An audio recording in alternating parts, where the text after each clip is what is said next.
मेरा नाम दिशा है। मैं जो भी कपड़े खरीद कर लाती थी तो उन्हें मेरा पति फाड़ देता था और फिर मुझसे रिक्वेस्ट करता कि तुम यही कपड़े पहनकर मेरे पापा के साथ चली जाओ और कुछ देर बाद ही वापस आ जाना। मुझे नहीं पता होता था कि मेरे ससुर मुझे कहाँ लेकर जाते हैं। एक दिन मैं अपने पति की बात आसानी से मान गई और जाने के लिए तैयार हो गई, लेकिन जब मेरे ससुर मुझे अपने साथ लेकर जाते तो वो मेरी आंखों पर पट्टी बांध दिया करते थे और सख्ती से मुझे मना कर देते थे कि अपनी आंखों को खोलकर बिल्कुल भी मत देखना और ना ही इस पट्टी को हटाना। अगर तुमने ऐसा किया तो तुम्हारा पति तुम्हें तलाक देकर घर से निकाल देगा। मैं अपने पति से बहुत प्यार करती थी, इसलिए अपने ससुर और पति के कहने को मैं मान लिया करती थी। अब हर दिन मेरे ससुर और मेरे पति मेरी आंखों पर कपड़ा बांधकर मुझे अपने साथ किसी अनजान जगह पर ले जाते थे, जहां पर मुझे कुछ अजीब सा शोर सुनाई देता था। एक दिन मैंने अपने पति से छुपकर अपने आंखों पर बंधी पट्टी में छोटे छोटे छेद कर लिए और फिर उस पट्टी को बांधकर मैं अपने ससुर के साथ चली गई। लेकिन जैसे ही मैं उस जगह पर पहुंची तो मेरे पैरों तले से जमीन निकल गई, क्योंकि वहां पर तो बहुत सारे आदमी। मेरी शादी मनीष के साथ 2 महीने पहले ही हुई थी। हम दोनों की जिंदगी बहुत अच्छी गुजर रही थी। मनीष से मेरी शादी मेरी मर्जी के मुताबिक ही हुई थी। हालांकि मनीष मुझसे शादी नहीं करना चाहता था। वो मुझसे शादी क्यों नहीं करना चाहता था ये तो मैं समझ नहीं पाई थी। मनीष मेरा क्लासमेट था। हम दोनों एक दूसरे को बहुत पसंद करते थे। मैं जानती थी कि वो भी मुझे पसंद करता है, तो जाहिर सी बात है कि पसंद करने वाला इंसान शादी भी करना चाहता है। लेकिन मनीष ने कभी मुझे शादी के लिए प्रपोज ही नहीं किया था। वो सिर्फ ये कहता था कि मैं तुम्हें पसंद करता हूँ और तुम्हें अपना एक अच्छा दोस्त मानता हूँ, बाकी मैं तुमसे शादी नहीं कर सकता। मेरे समझ में नहीं आता था कि वो इस तरह की बातें क्यों करता है। मैं दिल ही दिल में उसको बहुत प्यार करने लगी थी। मेरे दिल में मनीष के लिए बहुत सारी फीलिंग्स जाग उठी थी। एक दिन जब मैं कॉलेज से घर आई तो मैंने देखा कि मुझे देखने के लिए लड़के वाले आए हुए थे। मुझे जब ये बात पता चली तो मेरे होश उड़ गए, क्योंकि मैं उस लड़के से शादी नहीं करना चाहती थी। मेरी मोहब्बत तो मनीष से ही जुड़ी हुई थी, इसीलिए मैं सिर्फ उसके साथ ही अपनी जिंदगी गुजारना चाहती थी। मैंने उन लोगों के जाते ही मनीष को कॉल की और उसे सब कुछ बता दिया।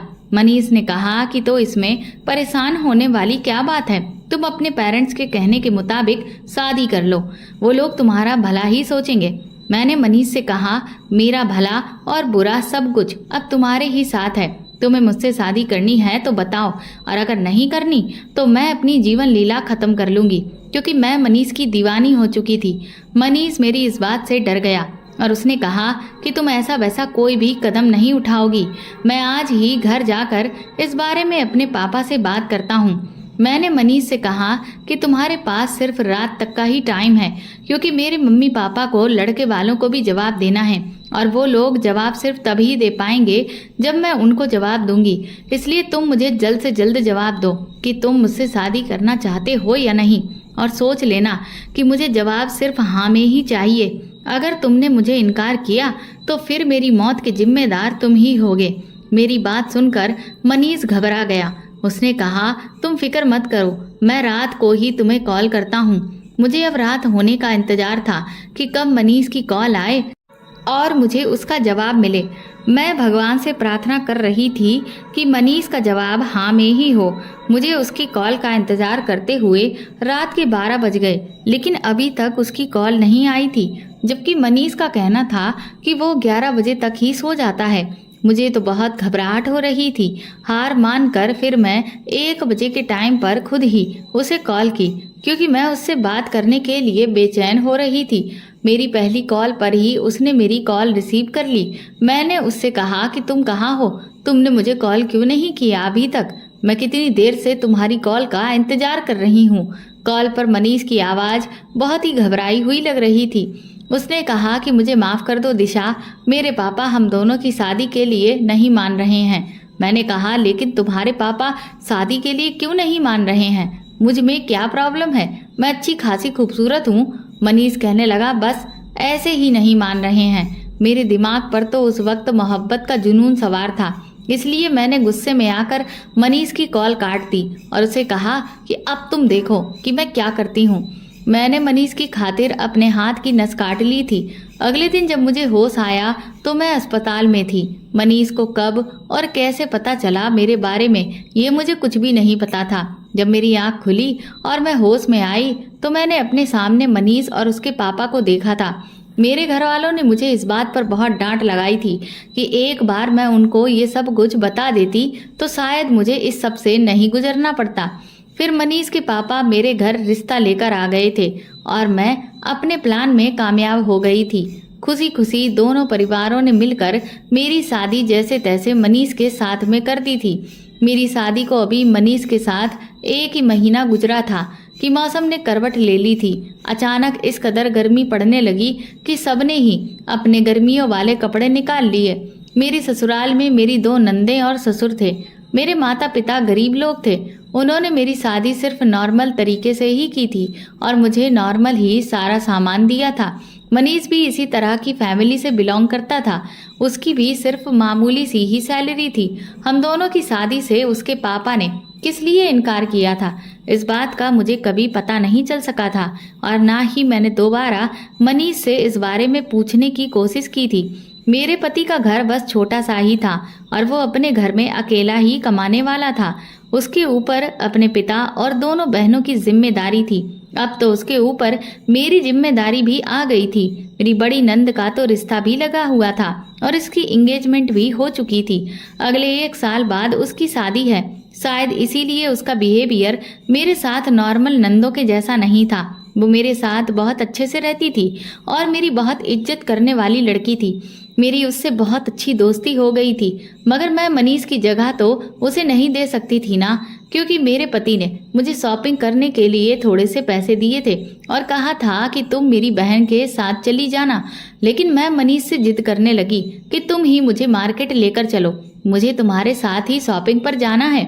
वो मेरी बात पर हंसने लगे और बोले कि तुम बात को समझने की कोशिश करो, मुझे लड़कियों के कपड़ों के बारे में ज़्यादा कुछ नहीं पता है। तुमने अगर मुझसे वहाँ पर एडवाइस मांग ली तो फिर मैं क्या करूँगा। तुम शालिनी को अपने साथ ले जाओ, उसकी चॉइस बहुत अच्छी है। वैसे भी उसके साथ तुम्हारी अच्छी दोस्ती हो गई है। बात तो मनीष की भी बिल्कुल ठीक थी, इसलिए फिर मैं उनकी बात मान गई। लेकिन उनसे प्रॉमिस लेना नहीं भूली कि वो मुझे रात का डिनर बाहर ही करवाएंगे। मेरी इस बात पर मनीष राजी हो गए थे, लेकिन उनके चेहरे पर मुझे कुछ परेशानियां नजर आ रही थीं। मैंने उनकी परेशानी की वजह नहीं पूछी थी, क्योंकि मुझे मार्केट जाना था। इसलिए मैंने अपनी ननद शालिनी को साथ लिया और मैं उसके साथ मार्केट शॉपिंग करने के लिए चली गई थी। मेरे पति ने मुझे 2 सूट लाने के लिए पैसे दिए थे। मैंने 2 ही सूट ले लिए थे। मैंने अपनी ननद को खुश करने के लिए उसे इयररिंग्स दिलवा दिए थे। वो भी उन इयररिंग्स को लेकर बहुत खुश हो गई थी, क्योंकि मेरे पास इतने पैसे नहीं बचे थे कि मैं अपनी ननद को भी कपड़े दिलवा सकती। वो मुझसे बहुत इम्प्रेस हुई थी। वो कहने लगी, भाभी आप तो दुनिया की सबसे बेस्ट भाभी हो। मैं उसकी बात सुनकर खुश हो गई थी। मैं चाहती थी कि मैं अपने ससुराल में जल्दी ही अपनी जगह बना लूं। मेरा पति पढ़ा लिखा और बहुत ही स्मार्ट था। उसकी इसी स्मार्टनेस पर ही तो मैं फिदा हो गई थी। उसकी आदत भी बहुत अच्छी थी। वो मुझसे बहुत प्यार करता था। मैं चाहती थी कि मैं मनीष से इतना प्यार करूं कि उसे मेरे बिना रहने की आदत ही ना हो। जब मैं घर आई और खुशी खुशी मैंने अपने कपड़े अपने पति को दिखाए तो उन्हें वो बहुत पसंद आए थे। अपने पति को देखकर मुझे ऐसा लगा जैसे मेरी सारी मेहनत वसूल हो गई है। मेरे पति कमरे में आ गए थे। मैं भी उनके पीछे पीछे ही कमरे में आ गई। फिर मैंने उन कपड़ों में से एक सूट निकालकर पहन लिया और मैं अच्छे से तैयार हो गई। मैंने अपने पति से कहा कि चलो चलते हैं। मेरा पति मुझे देखकर हैरान हो गया और कहने लगा कि कहाँ चलना है। मैंने कहा कि आप अपना वादा भूल गए हो। हम दोनों को रात का डिनर घर के बाहर ही तो करना था। आपने मुझसे वादा किया था ना। मेरे पति ने कहा, अरे अच्छा, मुझे याद आ गया। चलो ठीक है, आधे घंटे में चलते हैं। मैं अभी बाहर से होकर आता हूँ। मेरे पति न जाने आधे घंटे का कहकर कहाँ चले गए थे। मैं उनका काफ़ी देर तक इंतजार करती रही। वो आधा घंटा नहीं बल्कि पूरे 2.5 घंटे के बाद घर आए थे। अभी ज़्यादा टाइम नहीं हुआ था, रात के 9 बजे थे। उसके बाद हम दोनों मिलकर एक अच्छे से रेस्टोरेंट में खाना खाने चले गए। वहाँ पर हमने खाना खाने के बाद आइसक्रीम भी खाई और खूब एंजॉय किया। मेरा पति गरीब जरूर था, लेकिन मेरी हर ख्वाहिश को पूरा करता था। रात को 12 बजने से पहले हम लोग घर आ गए थे। मैंने अपने नए कपड़े उतार दिए और उसके बाद मैंने पुराने कपड़े पहन लिए। लेकिन अगले दिन जब मैं अपने नए कपड़े बाथरूम में लेने के लिए गई तो ये देखकर मेरे पैरों तले से जमीन निकल गई थी कि मेरे जितने भी नए कपड़े जो मैं कल लेकर आई थी वो कैंची से कटे थे। उसमें जगह जगह कट के निशान लगे थे। मेरी तो उन कपड़ों को देखकर आंखें फटी की फटी रह गईं। फिर मैंने अपने दूसरे वाला सूट देखा तो वो भी इसी तरह से कटा था। मैंने अपने पति से कहा कि अगर आपको मेरे कपड़े पसंद नहीं आए थे तो आप मुझे बता देते, मैं कपड़े चेंज कर लाती। लेकिन आपको कपड़ों की इस तरह की हालत करने की जरूरत क्या थी? मैं तो यही समझ रही थी कि मनीष को मेरे कपड़े पसंद नहीं आए, तभी तो उन्होंने कपड़ों के साथ ये सुलूक किया है। अलमारी में मेरे बाकी के कपड़े भी पड़े हुए थे, वो सारे भी कहीं न कहीं से कटे हुए थे। अब मेरे पास पहनने के लिए सिर्फ वही सूट था जो मैंने पहना हुआ था। सारे ही कपड़े कहीं न कहीं से कटे थे। मुझे अपने पति का ये सब कुछ करना बिल्कुल पसंद नहीं आया। मैं तो अपना सर पकड़कर बैठ गई और रोने लगी थी कि अब मैं क्या करूं। मेरे पास तो पहनने के लिए कपड़े ही नहीं बचे। मेरे पति खामोश खड़े हुए थे, वो तो कुछ कह ही नहीं रहे थे। मैं फौरन अपने ससुर के कमरे में चली गई और उनको अपने कपड़े दिखाने लगी। मेरे ससुर ने कहा कि तुम्हारे कपड़ों की ये हालत मैंने की है। मैं अपने ससुर की ये बात सुनकर चौंक गई। उन्होंने कहा कि रात को यही वाले कपड़े पहनकर तैयार हो जाना, हमें एक जगह पर जाना है। मेरी ये बात समझ नहीं आ रही थी। मैंने कहा कि मैं ये कपड़े पहनकर कहाँ जाऊंगी, ये कपड़े तो पहनने के लायक ही नहीं हैं। और आपने मेरे कपड़ों की ये हालत क्यों की है? आपको पता है कि इनमें से कोई भी कपड़ा अब पहनने के लिए नहीं बचा है। मुझे तो ये समझ नहीं आ रहा था कि मेरे ससुर मेरे कपड़ों को आखिर ऐसे हाथ कैसे लगा सकते थे। मैं तो उनकी बहू थी ना, पर फिर भी उन्होंने ये सब कुछ किया। मेरे ससुर मुझसे कहने लगे कि मैं अभी थोड़ा बिजी हूँ और इस बारे में मैं तुमसे बाद में बात करूँगा। मैं रोती हुई अपने कमरे में आ गई। जैसे ही कमरे में आई तो मेरा पति कमरे में मौजूद ही नहीं था, वो भी घर से बाहर चला गया था। मेरी तो कुछ समझ में ही नहीं आ रहा था कि इस घर में आखिर हो क्या रहा है।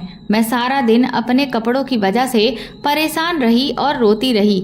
मैंने टेंशन की वजह से खाना भी नहीं खाया और ना ही मेरे पति ने दोपहर का खाना खाया था। वो तो घर से जब से गए थे घर के अंदर दोबारा आए ही नहीं। इसी तरह से शाम का टाइम था। मेरे ससुर जल्दी से मेरे कमरे में आए और बोले, ये कपड़े पहन लो, उठो जल्दी करो, हमें कहीं जाना है। मैंने तुम्हें सुबह बताया था ना। मैंने अपने ससुर से कहा कि ये आप मुझसे किस तरह का मजाक कर रहे हैं? ये कटे फटे कपड़े पहनकर मैं कहाँ जाऊंगी? मैं इस तरह के कपड़े नहीं पहन सकती। उन्होंने जल्दी से कटा फटा सूट निकालकर मेरे हाथ पर रखा और कहने लगे, जल्दी से कपड़े पहनो, जैसा मैं कह रहा हूँ वही करो। मैं अपने ससुर के चेहरे को देखती रह गई थी। मुझे तो यकीन नहीं आ रहा था कि वो मुझसे ऐसे कैसे बात कर रहे थे। मैं बड़ी हैरानी और अफसोस के साथ अपने ससुर से कहने लगी, पापा जी, मैं ये कपड़े कैसे पहनूंगी? मेरी इस बात पर वो एकदम ही गुस्से में आ गए और कहने लगे, तुम्हें मेरी बात एक बार में समझ में नहीं आती? ये सब मैं नहीं जानता, बस तुमसे जैसा कह रहा हूँ वैसा ही करो। मैं तुम्हारा बाहर इंतजार कर रहा हूँ। तुम्हारे पास सिर्फ 5 मिनट हैं। इन कपड़ों को पहनकर जल्दी से तैयार हो जाओ और बाहर आओ, नहीं तो मुझसे बुरा कोई नहीं होगा।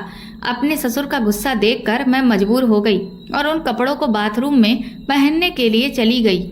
मैं बुरी तरह से रोने लग गई थी कि मेरे साथ ये सब कुछ क्या हो रहा है।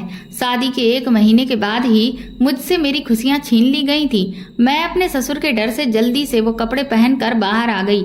जब मैं बाहर आई तो ये देखकर हैरान थी कि मेरा पति भी वहां खड़ा था। मैंने अपने पति को रोती हुई नजरों से देखा और उनसे शिकायत करने जैसा चेहरा बना लिया। वो मेरी बात को समझ गए थे। उन्होंने कुछ भी नहीं कहा और खामोश खड़े रहे। मुझे देखकर मेरे ससुर मुस्कुराने लगे जबकि मैं रोती चली जा रही थी। मेरे ससुर ने मेरे पति से कहा, मनीष जाओ पट्टी लेकर आओ। मेरे समझ में नहीं आया कि वो किस पट्टी की बात कर रहे हैं।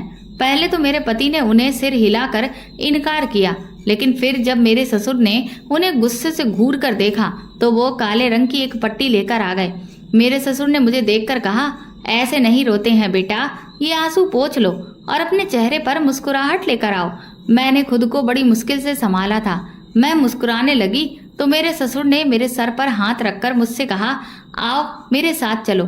फिर बाहर आंगन में जाते ही मेरे ससुर ने मेरे पति से कहा कि ये पट्टी वो मेरी आंखों पर बांधे। मैंने तुरंत ही कहा कि आप ये काले रंग की पट्टी मेरी आंखों पर क्यों बंधवा रहे हो। मेरे ससुर ने मेरी बात का कोई जवाब नहीं दिया। फिर मेरे ससुर मुझसे बोले, बहू तुम्हें ये पट्टी हरगिज नहीं खोलनी है। अगर तुमने पट्टी खोलने की कोशिश की तो फिर तुम्हारा पति तुम्हें तलाक देकर घर से निकाल देगा। अपने ससुर के मुंह से ये बात सुनकर मैं हैरान रह गई थी और फिर इस काम को मैं मजबूरी में करने के लिए तैयार हो गई थी, क्योंकि मैंने अपने पति को पाने के लिए न जाने कितनी परेशानियां झेली थी। मेरे ससुर जो कि हमारी शादी के लिए मान नहीं रहे थे, तो इसीलिए अब मुझे अपने ससुर का हर कहना मानना पड़ रहा था। मेरा दिल बुरी तरह से मजबूर होकर रह गया था। मुझे कुछ भी तो अच्छा नहीं लग रहा था। फिर ये कपड़े हर तरफ से कटे फटे थे, कई जगह पर तो छेद हो रहे थे। मैं ऐसे कपड़ों में कैसे घर से बाहर निकल सकती थी, लेकिन अपने ससुर का हुक्म मानना मेरी बहुत बड़ी मजबूरी बन चुकी थी। मैंने भगवान का नाम लिया और जाने के लिए तैयार हो गई। मेरे ससुर मुझे पैदल ही कहीं पर लेकर जा रहे थे। वो ठीक मेरे पीछे ही चल रहे थे और मेरे पति मेरा हाथ पकड़े हुए थे, क्योंकि मेरी आंखों पर तो पट्टी बंधी थी। मुझे कुछ दिखाई नहीं दे रहा था। हम लोग काफी दूर तक चलकर आ गए थे। थोड़ी देर बाद मुझे कुछ एहसास सा होने लगा, जैसे मेरे आसपास बहुत सारे लोग हैं। मैं महसूस कर सकती थी कि मैं किसी भीड़ वाली जगह पर खड़ी हुई हूँ। थोड़ी देर के बाद मेरे ससुर ने मुझे बैठने के लिए कहा। उसके बाद मैं एक जगह पर बैठ गई, क्योंकि पैदल चलते चलते मेरी हालत खराब हो गई थी। ना जाने मेरे ससुर मुझे किस नर्क में लेकर आ गए थे। उसके आधा घंटा बाद मेरे ससुर ने मुझे फिर से पैदल चलने के लिए कहा और फिर हम दूसरी जगह पर आ गए। इस जगह पर भी चारों तरफ मेरे कानों में शोर ही शोर पड़ रहा था। इस वाली जगह पर तो इतना शोर था कि चारों तरफ से मुझे गाड़ियों की आवाज भी आ रही थी और मैंने अपने कानों पर हाथ रख लिए थे। मेरे ससुर ने मुझसे कहा कि तुम्हें बोलना नहीं है, इसीलिए उनके कहने के मुताबिक मैंने अपनी आवाज को बंद ही रखा था। यहाँ पर भी मेरे ससुर ने मुझे जमीन पर बैठने के लिए कहा तो मैं बैठ गई थी। मेरी तो कुछ भी समझ में नहीं आ रहा था कि मेरे ससुर ने मुझे ऐसी भीड़ वाली जगह पर क्यों बैठा दिया है। बीच बीच में मुझे ट्रैफिक की भी आवाज आ रही थी, जिससे मैंने अंदाजा लगा लिया था कि आसपास से गाड़ियां गुजर रही हैं। गाड़ियां तो सड़क या गलियों में होती हैं, इसका मतलब मेरे ससुर मुझे कहीं खुली जगह पर लेकर आ गए थे। मुझे पक्का यकीन था कि मेरे साथ जो भी हो रहा है अच्छा नहीं हो रहा, मगर मैं क्या करती। मैं मजबूर हो गई थी। हम वहां पर 1-2 घंटा गुजार कर वापस चलने लगे थे। मैंने आवाज़ों को पहचानने की कोशिश की थी ताकि मुझे पता चल सके कि मैं किस जगह पर आई हूँ, मगर मैं नाकाम रही थी। लेकिन ये तो पक्का था कि ये कोई रास्ता था। मैं जब घर पहुंची तो मेरे ससुर ने मेरी आंखों से पट्टी हटवा दी थी और फिर मुझे मेरे कमरे में जाने के लिए कह दिया। मैं जैसे ही अपने कमरे में आई तो मैंने देखा कि मेरे पति अपना सिर झुकाए हुए मेरे पीछे ही चले आ रहे थे। मैं बहुत ज़्यादा थकी थी, इसलिए बेड पर जाकर चुपचाप लेट गई। मैंने अपने पति से कोई बात नहीं की थी, क्योंकि मैं उससे बहुत ज़्यादा नाराज़ थी। उसने मेरे देखते ही देखते मेरी टांगें दबाना शुरू कर दी। मैं उसके ऐसे बिहेवियर से बहुत परेशान हो चुकी थी। मैंने अपने पति को पैर दबाने से मना किया, क्योंकि मेरे पैरों में बहुत ज़्यादा दर्द हो रहा था। पैर दबाने से मुझे कुछ सुकून मिल गया था। मेरे पति ने देखा कि मैं उनसे बात नहीं कर रही हूँ तो वो कहने लगे, दिशा आज जो कुछ भी हुआ है उसके लिए मैं बहुत शर्मिंदा हूँ। कल मैं तुम्हें शॉपिंग पर ले चलूँगा, तुम अपनी मर्जी के मुताबिक कपड़े खरीद लेना। मैं पैर जल्दी से पीछे किए और कहने लगी, ताकि आपके पापा फिर से मेरे कपड़ों को काट दें। मेरी बात पर मेरे पति ने अपना सिर झुका लिया और कहने लगे, दिशा तुम आराम करो, तुम्हें आराम की बहुत ज़रूरत है। लाओ अपने पैर इधर करो, मैं दवा देता हूँ। मैंने कहा, मुझे तुम्हारी तसल्ली की कोई ज़रूरत नहीं। मैं इस टाइम अपने पति से कोई बात नहीं करना चाहती थी, ना ही उसका चेहरा देखना चाहती थी, क्योंकि मुझे सबसे ज़्यादा गुस्सा तो मनीष पर ही आ रहा था। उसके पापा कुछ भी कर रहे थे, वो कुछ भी नहीं बोला और खामोशी से उनका कहना मानता रहा। इसीलिए मैंने अपनी आंखें बंद कर लीं और मैं सो गई। मैं बहुत ज़्यादा थकी थी, इसलिए जल्दी ही मुझे नींद आ गई थी। 1 घंटे के बाद ही मेरी नींद खुल गई क्योंकि मैंने खाना नहीं खाया था। मुझे भूख लग रही थी। इन लोगों ने मेरी नींद और चैन तो छीन लिया था, लेकिन मुझे क्या पता था कि अभी तो ये बस शुरुआत है, आगे तो अभी और बहुत मुश्किल वक्त आना है। अगले दिन मनीष ने अपने ऑफिस की छुट्टी कर ली और वो जबरदस्ती मुझे मार्केट लेकर गया। मैं वहाँ पर एक जगह आराम से बैठी रही थी। मैंने किसी भी तरह का कोई रिएक्ट नहीं किया। मेरे पति ने खुद ही अपनी पसंद के मुझे 2 सूट दिलवा दिए थे। मैं शॉपिंग करके घर आ गई। मेरा पति घर से बाहर चला गया। उन्होंने मुझे कहा कि तुम आराम करो, मैं अपने एक दोस्त से मिलकर आता हूँ। मेरे ससुर ने मुझे अपने कमरे में बुला लिया और उन्होंने मुझसे बड़े प्यार से पूछा कि कहाँ गई थी तुम अपने पति के साथ। तो मैंने उन्हें बताया कि मैं मनीष के साथ शॉपिंग करने गई थी।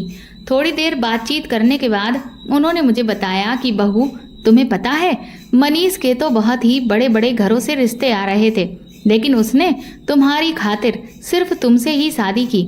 मेरे बेटे के पीछे तो बहुत सारी लड़कियां पागल थीं, क्योंकि वो देखने में है ही इतना स्मार्ट और सुशील, मगर मेरे बेटे ने तो तुमसे शादी करने के लिए जिद ही ठान ली थी। अब तुमने खुद को खत्म करने का डर दिखाया तो मेरा बेटा भी डर गया। इसीलिए मुझे अपने बेटे की मर्जी की खातिर अपना सर झुकाना पड़ा। लेकिन तुम छोटे से हादसे का बहाना बनाकर अपने ये हसीन दिन खराब मत करो। अपने पति के साथ हंसी खुशी जिंदगी गुजारो। मैं देख रहा हूँ कि तुम्हारा मूड अपने पति की तरफ से बिल्कुल भी ठीक नहीं है। वो तुमसे बहुत प्यार करता है और देखो, तुम्हारा गुस्सा ठीक करने के लिए ही तो वो तुम्हें शॉपिंग पर लेकर गया। मुझे अपने ससुर की बात ठीक लगी। मैंने सोचा कि चलो जो हुआ सो हुआ, मुझे अपने पति के साथ अपना बिहेवियर अच्छा रखना चाहिए। मुझे मनीष को ज़्यादा परेशान नहीं करना चाहिए। ये ना हो कि वो मुझसे नाराज होकर कहीं और दिल लगा बैठे। उस बेचारे ने भी तो मुझसे शादी करने के लिए काफ़ी सारे सेक्रीफाइसेस किए हैं। मैं अपने ससुर की बात सुनकर अपने कमरे में आ गई और अपने पति के आने का इंतजार करने लगी। थोड़ी देर के बाद मेरे पति भी आ गए। मैं उनके सामने काफ़ी शर्मिंदा हो रही थी। मैंने उन्हें कहा, मनीष, मैं शर्मिंदा हूँ अपनी गलती पर। मैं भी अपना दिल साफ करने की कोशिश कर रही हूँ, मगर तुम्हें भी मुझे एक वादा करना होगा। मेरी बात सुनकर मनीष खुश हो गए थे। वो कहने लगे, हाँ हाँ बताओ, तुम हुक्म करो। मैंने मनीष से कहा कि जैसा तुम्हारे पापा ने मेरे साथ किया है, ऐसा अब कभी नहीं होना चाहिए। ये तुम्हें मुझसे वादा करना होगा। आइंदा ऐसा कभी नहीं होगा। मनीष ने सिर हिला दिया और बोले, मैं पूरी कोशिश करूंगा कि ऐसा कुछ भी ना हो जिसकी वजह से तुम्हें परेशान होना पड़े। अचानक ही उन्होंने मेरी आंखों में देखा और कहा कि दिशा, तुम्हें पता है क्या, मेरे पापा थोड़े जिद्दी और गुस्सैल हैं। मुझे उनकी बातों के आगे हार माननी पड़ जाती है, लेकिन वो दिल के बुरे नहीं हैं, वो दिल के बहुत अच्छे हैं। तभी तो उन्होंने मेरी खुशी के लिए तुम्हारे साथ मेरी शादी करवा दी थी। हालांकि हमारी शादी के लिए वो राजी नहीं हो रहे थे, पर सिर्फ अपने बेटे की खुशी के लिए वो तैयार हो गए थे। मनीष कहने लगे, मैं तुम्हें हर खुशी देने की कोशिश करूंगा। अपने पति की बात सुनकर मुझे बहुत खुशी हुई थी।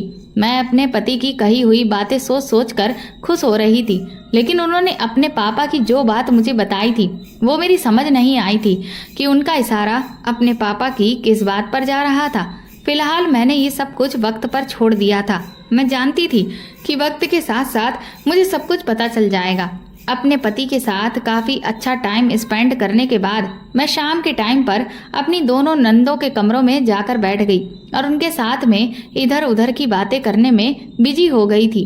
फिर मैं वापस अपने कमरे में लौट कर आई तो मैंने देखा कि मेरे नए कपड़े जो मैं कल ही लाई थी वो फिर से कटे हुए थे। इस बार तो मुझे बहुत ज़्यादा गुस्सा आया।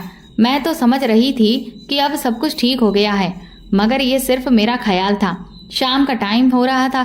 फिर से मेरे ससुर कमरे में आए और उन्होंने कहा कि इनमें से जल्दी से एक सूट पहन लो, तैयार हो जाओ, हमें चलना है। मेरी कुछ समझ नहीं आ रहा था कि मेरे ससुर ऐसा क्यों कर रहे हैं। मैं उनके कहने के मुताबिक उनसे कोई सवाल नहीं किया और खामोशी से उन कपड़ों को पहन लिया।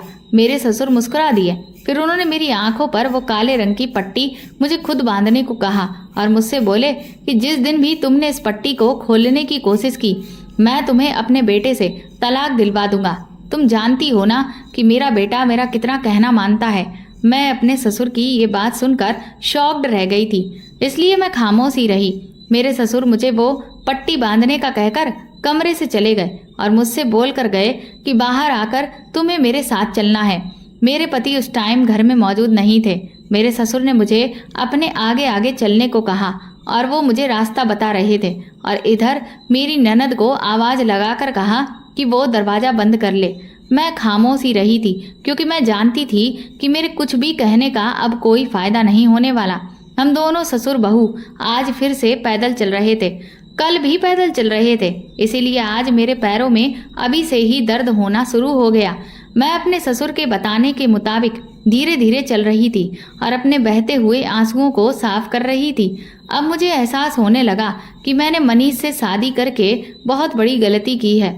हालांकि मेरे पेरेंट्स मेरी शादी कहीं और करवा रहे थे, अब जबकि ये शादी मैंने अपनी जिद और अपनी मर्जी के मुताबिक की थी, इसीलिए मुझे शादी को जैसे तैसे निभाना ही था। मुझे अपनी मम्मी की कही हुई वो बात याद आ गई जिस पर उन्होंने मेरी शादी के टाइम कहा था कि दिशा, तुम इस लड़के से शादी तो कर रही हो और ये शादी हम तुम्हारी जिद की वजह से करवा रहे हैं, वरना जो रिश्ता हमने तुम्हारा ठुकराया है वो लड़का बहुत ही अमीर और अच्छी फैमिली से बिलोंग करता है। तुम वहाँ पर बहुत खुश रहती, लेकिन यहाँ शादी करने की तुम्हारी अपनी मर्जी है, इसीलिए तुम्हें अपनी लव मैरिज को बसाकर ही रखना होगा, क्योंकि 90% लव मैरिज सक्सेसफुल नहीं होती हैं। अपनी मम्मी की बात पर मैंने उनको जवाब दिया था कि मनीष मुझे बहुत प्यार करता है और मैं आपसे इस बात की शर्त लगा सकती हूँ कि मेरी शादी की बात मेरी ज़िंदगी अरेंज मैरिज कपल से भी ज़्यादा अच्छी गुजरेगी। मेरे पेरेंट्स जब मेरी और मनीष की शादी के लिए मेरे खुद को ख़त्म करने वाले तरीके से मान गए, और तो और मनीष के पापा भी मान गए, तब मुझे लगा कि बैठे बिठाए मेरे भाग्य खुल गए हैं। लेकिन मुझे क्या पता था कि मेरे भाग्य खुलेंगे नहीं, बल्कि मेरी आने वाली ज़िंदगी इस तरह से खराब हो जाएगी। मुझे पछतावा होने लगा था कि मुझे अपने पेरेंट्स के कहने पर जहां वो मेरी शादी कर रहे थे वहीं पर कर लेनी चाहिए थी, लेकिन मेरे भाग्य में शायद यही सब होना लिखा हुआ था। हम फिर कल की तरह इस जगह पर पहुंच चुके थे जहां पर शोर ही शोर था और खूब गाड़ियों की आवाज़ें आ रही थीं। 2-3 घंटे इसी तरह से हमें इधर उधर टहलते हुए हो गए। कहीं पर मेरे ससुर मुझे कहते कि बैठ जाओ, कहीं पर कहते कि उठकर खड़ी हो जाओ, कहीं कहते कि बोलना बिल्कुल भी मत, बस खामोशी से जैसा मैं कहता हूँ वैसा ही करती रहो। 2-3 घंटे इसी तरह से गुजर जाने के बाद फिर हम अपने घर को वापस आ गए। घर आते ही मेरे पति मेरे पैर दबाने लगे, मगर मुझे सुकून नहीं मिल रहा था। मनीष शर्मिंदा होकर मुझसे बातचीत करने की कोशिश कर रहे थे। मैंने सोचा न जाने ये कब तक मेरे साथ होता रहेगा। मैंने अपने पति से भी पूछा था कि तुम्हारे पापा मेरे साथ ऐसा क्यों कर रहे हैं, लेकिन वो तो हर बात पर खामोश ही रहते थे। इसलिए मैंने सोच लिया था कि मुझे अब सच्चाई का पता खुद ही लगाना होगा। सारी रात मैं प्लानिंग करती रही। सुबह फिर से मेरे पति ने मुझसे कहा कि मैं तुम्हें शॉपिंग पर लेकर चलता हूँ। मैंने आज शॉपिंग करने के लिए अपने पति से इनकार कर दिया था। मैं अपने ससुर से कहने लगी, पापा जी, शाम को किस टाइम पर मुझे आपके साथ जाना है।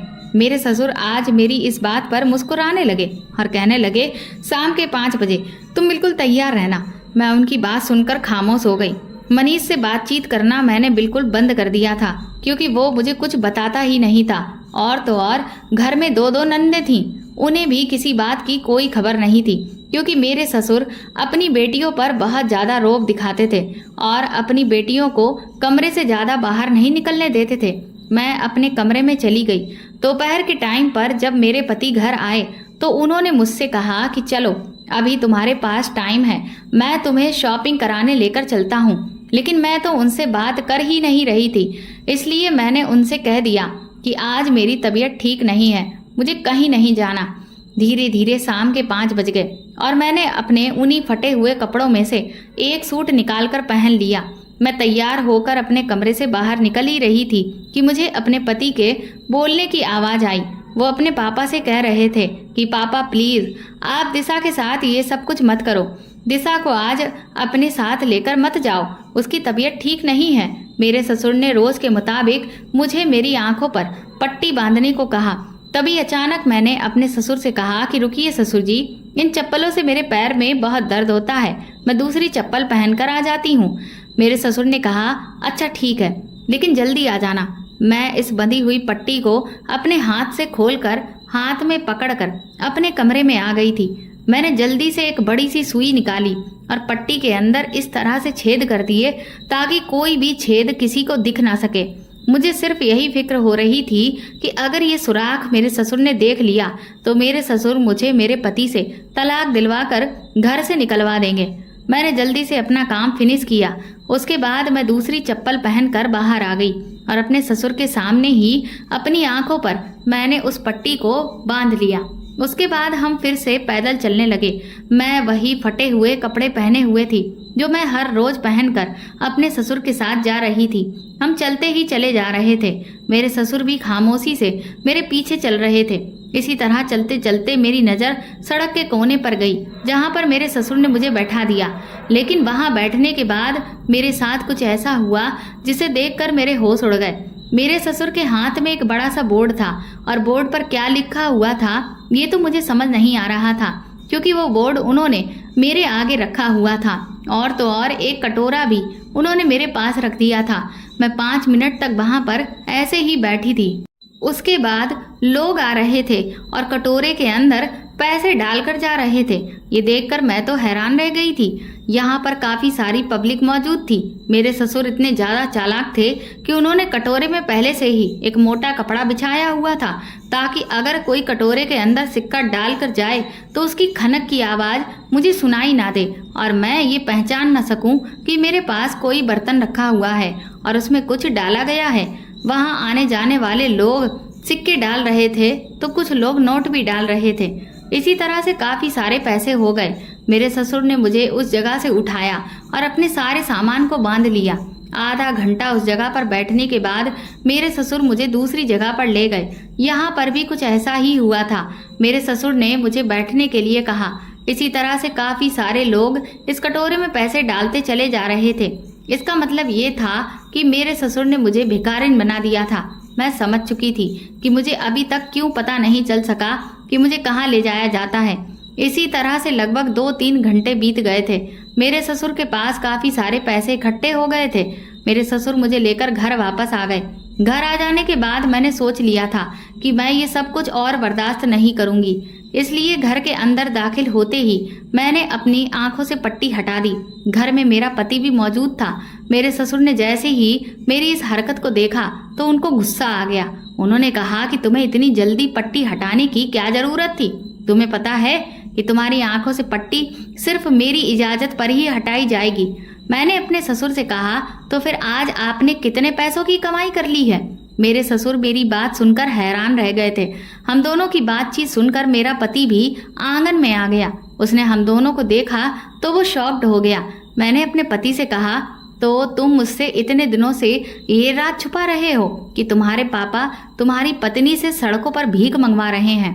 आज मुझे मेरे सारे सवालों के जवाब मिल गए हैं कि मेरे साथ क्या होता है और मेरे कपड़ों को क्यों काटा और फाड़ा जाता है। मेरे ससुर कहने लगे, खामोश हो जाओ, अब इससे आगे एक लफ्ज भी मत बोलना। मैंने अपने ससुर से कहा, आज भी आप मुझे यही धमकी देंगे कि अगर मैंने आपकी बात नहीं मानी तो आप मुझे मेरे पति से तलाक दिलवा कर घर से बाहर निकलवा दोगे। मैंने कहा, आज मैं सारी सच्चाई जानकर ही रहूंगी और अगर आपने मुझे कुछ नहीं बताया तो मैं खुद इस घर को छोड़कर चली जाऊंगी। वैसे भी मैं भिखारन वाली जिंदगी नहीं जी सकती। मेरे माता पिता भले ही गरीब हैं, लेकिन कभी उन्होंने मुझसे ऐसा कोई काम नहीं करवाया जैसा कि फ़ायदा आप लोग मेरा उठा रहे हो। मेरा पति मेरी बात सुनकर घबरा गया था और उसने कहा कि प्लीज़ मुझे छोड़कर मत जाना दिशा, मैं तुम्हें सब कुछ बता देता हूँ। मैंने कहा, हाँ, आज मुझे सब कुछ बता दो वरना अच्छा नहीं होगा, क्योंकि मैं ये सब कुछ और बर्दाश्त नहीं कर सकती। मेरे पति ने मुझे बताया कि मेरे पापा ने मेरे लिए पहले ही अपने एक दोस्त की बेटी से मेरा रिश्ता फिक्स कर दिया था, लेकिन मैं तुमसे प्यार करता था, मैं उससे शादी नहीं करना चाहता था। जब मेरे पापा को तुम्हारे बारे में पता चला तो उन्होंने मुझे साफ इनकार कर दिया कि वो तुम्हारी शादी कभी भी मुझसे नहीं होने देंगे और उधर तुमने अपनी जान लेने की धमकी दी थी। मैंने अपने पापा को मनाने की बहुत कोशिश की थी, लेकिन वो मान ही नहीं रहे थे, पर तुमने तब तक वो हरकत कर डाली। मैंने अपने पापा को तुम्हारी जान का वास्ता देकर उनको मजबूर कर दिया था, तब जाकर वो हमारी शादी के लिए माने थे, लेकिन एक शर्त पर। उन्होंने कहा कि मैं एक शर्त पर तुम्हारी शादी इस लड़की के साथ करूंगा। मेरे पापा को पता चल गया था कि तुम गरीब परिवार से हो और जब तुम हमारे घर आओगी तो तुम ना तो दहेज में ज़्यादा कुछ लेकर आओगी और ना ही तुम्हारे माता पिता हमारी शादी धूमधाम से करेंगे। मेरे पापा के दोस्त तो बहुत अमीर थे। वो लोग दहेज में मुझे कार, एक बंगला और बिजनेस करने के लिए 50 लाख रुपए दे रहे थे। मेरे पापा इसीलिए चाहते थे कि मेरी शादी उसी लड़की के साथ हो जाए, क्योंकि मेरे कंधों पर अपनी दो दो बहनों की शादियों का बोझ भी है। मैं नौकरी करके इतना नहीं कमाता हूँ कि सारा खर्च पूरा कर सकूं। मेरे पापा ने मेरे सामने शर्त रखी थी कि शादी के बाद वो तुम्हारे साथ इस तरह से बिहेव करेंगे और इस तरह से तुमसे भीख मंगवा कर पैसे इकट्ठा करेंगे। तभी तो उन्होंने उस बोर्ड पर ये बात लिखी हुई थी कि मैं गूंगी हूँ और अंधी हूँ। आप लोग मेरी मदद करो। लोग इस बोर्ड को पढ़ने के बाद तुम्हें अंधी, गूंगी और गरीब लड़की समझकर पैसे देकर चले जाते हैं। मेरे पापा तो अपने चेहरे को कपड़े से बांधकर छुपा लेते हैं ताकि उन्हें कोई पहचान ना सके, लेकिन तुम्हें अपना टारगेट बना देते हैं। मेरे ससुर खड़े हुए खामोश थे, हमारी बातें सुन रहे थे। मैं अपने ससुर के पास गई और उनसे कहने लगी, मैंने आपको हमेशा अपने पिता की तरह समझा है। मुझे नहीं पता था कि एक पिता अपनी बेटी के साथ ऐसा कर सकता है। मैंने कहा, अगर आपको मैं पसंद नहीं थी तो आप मुझे बता देते। आपको मेरे साथ ये सब कुछ करने की क्या जरूरत थी? मनीष ने कहा, मैंने पापा से कई बार मना करने की कोशिश की थी क्योंकि मैं तुमसे प्यार करता हूँ। मैं तुम्हें इस हाल में नहीं देख सकता था, लेकिन पापा की शर्त यही थी कि वो तुम्हें इस घर में तभी टिकने देंगे कि जब तुम इस तरह का काम करोगी। इसी तरह से तो हमारे पास काफ़ी पैसे इकट्ठे हो जाते। मैं तुमसे शादी के लिए इसीलिए मना कर रहा था क्योंकि मैं मामूली सी सैलरी लाता हूँ। शायद उसमें तुम्हारे सपने पूरे नहीं कर सकता, लेकिन तुम मेरी बात को ना तो समझने की कोशिश कर रही थी और ना ही मान रही थी। तुमने तो मुझे मजबूर कर दिया था खुद से शादी करने पर। इधर मेरे पापा ने भी मुझे मजबूर कर दिया। मैं तुम दोनों के बीच मजबूर होकर रह गया। मैं करता भी तो क्या करता? एक तरफ मैं तुम्हें भी नहीं छोड़ सकता था और दूसरी तरफ मैं अपने पिता को भी नहीं छोड़ सकता था और उनकी बात को भी मेरे लिए मानना बहुत ज़रूरी था। मैंने मनीष से कहा, मनीष, इसमें तुम्हारी कोई गलती नहीं है, क्योंकि एक मर्द अपने पिता और पत्नी के हाथों से जब मजबूर हो जाता है तो उसे अपनी ज़िंदगी बुरी लगने लगती है। मैं तुम्हारी फीलिंग्स को समझ सकती हूँ। मैं अपने ससुर से कहा, आप चाहते थे ना कि मैं इस घर को छोड़कर चली जाऊं और आपके घर वही अमीर लड़की आ जाए जो बहुत सारा दहेज लेकर आई, आपके बेटे के लिए पैसे लेकर आई। तो फिर ठीक है, आप अपने बेटे की शादी अपनी मर्जी के मुताबिक कर सकते हो। मैं इस घर को छोड़कर जा रही हूँ, लेकिन याद रखना, जैसा आपने मेरे साथ किया है ऐसा ही एक दिन आपकी बेटियों के साथ भी जरूर होगा, क्योंकि भगवान के घर में देर है अंधेर नहीं है। जिसने जो इस दुनिया में किया है उसको उसके किए की सजा इसी दुनिया में मिलकर ही रहती है। मैं ये कहते हुए आगे बढ़ गई थी। मेरे ससुर को शायद एहसास हुआ कि उनके आगे भी दो दो बेटियां हैं। अगर उनकी बेटी के साथ कोई भी ऐसा करेगा तो उनको कितनी तकलीफ होगी। मेरे ससुर ने जब देखा कि मैं सामान पैक करके अपने दरवाजे तक आ गई हूँ तो उन्होंने मुझे रोक लिया और कहने लगे, बहू, मुझे माफ़ कर दो। मुझे एहसास हो गया है कि किसी को इतना मजबूर नहीं करना चाहिए कि वो गलत कदम उठाने पर मजबूर हो जाए। तुमने आज जो मुझसे मेरी बेटियों को लेकर इतनी बड़ी बात कही है उसके लिए शायद मैं ही तुम्हें मजबूर कर दिया था। मैं बहुत शर्मिंदा हूँ अपनी गलती पर। तुम मुझे माफ़ कर दो। मुझे सिर्फ इस घर के खर्चे की और अपनी बेटियों की शादी की परवाह है। मेरा बेटा इतनी कम इनकम में ये सब कुछ कैसे करेगा? मैं अपने ससुर से कहा, आप परेशान मत होइए, आपकी बेटियों की शादी धूमधाम से होगी। मैं पढ़ी लिखी हूँ, मैं नौकरी करूँगी और तो और मनीष भी नौकरी करते हैं। हम दोनों मेहनत से इस घर को चलाएंगे, आपकी दोनों बेटियों की शादी करेंगे और अपनी ज़िंदगी अच्छे से जिएंगे। मेरे ससुर मेरी बात सुनकर बहुत खुश हुए थे। मैं उनको कोई भी बात कहकर परेशान नहीं करना चाहती थी, इसीलिए फिर मैंने उनको तुरंत ही आसानी से माफ़ कर दिया, क्योंकि वो भी एक पिता थे। उन्हें अपनी बेटियों की फिक्र हो रही थी। मैंने अपने ससुर से जो कहा था वो करके दिखाया। अब मनीष और मैं मिलकर ऑफिस में काम करते हैं। अपनी मेहनत की कमाई से मैंने अपनी दोनों नंदों की शादी कर दी है।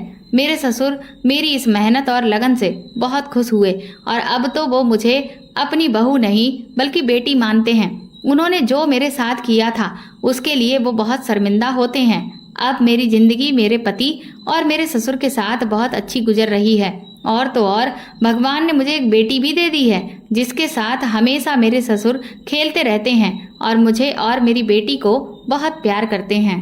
तो दोस्तों, आपको ये कहानी कैसी लगी हमें कमेंट करके ज़रूर बताएं और प्लीज़ इस कहानी को ज़्यादा से ज़्यादा शेयर और लाइक करके मेरे चैनल को सपोर्ट करें।